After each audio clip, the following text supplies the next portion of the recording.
सब लोग मेरी तारीफ करते थे, आप प्यारी हो, अच्छी हो, हमसे दोस्ती कर लो, हमारे साथ 2 दिन हमारे घर में रह लो, हमारे साथ फ्लैट में रह लो, यहाँ रह लो, वो कर लो, ये कर लो।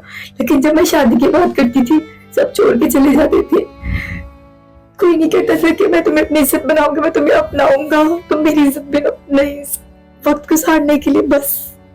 क्या मैं किसी की बेटी नहीं? क्या मेरे पास इज्जत नहीं? क्या मैं इस काबिल नहीं? क्या मैं गरीब हूँ इसलिए कोई मुझे नहीं अपनाना चाहता? जिसके माँ बाप नहीं होते ना, वो फिर फकीर नहीं होती है, 2 नंबर होती है, गंदी होती है। जिससे जानवर खाते पीते हैं, सोते हैं सड़कों पे, वैसे ही हम अपनी जिंदगी गुजार रहे हैं अपने माँ बाप के बगैर। सिर्फ टाइम पास के लिए कहा था लोगों ने, वक्त गुजारने के लिए कहा था, रातें गुजारने के लिए कहा था, इज्जत बनाने के लिए किसी ने नहीं कहा।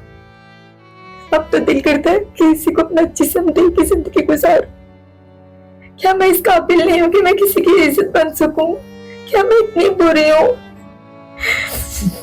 हर कोई गैर ताल्लुकात का रिश्ता अपनाना चाहता है, लेकिन शादी नहीं करना चाहता, क्योंकि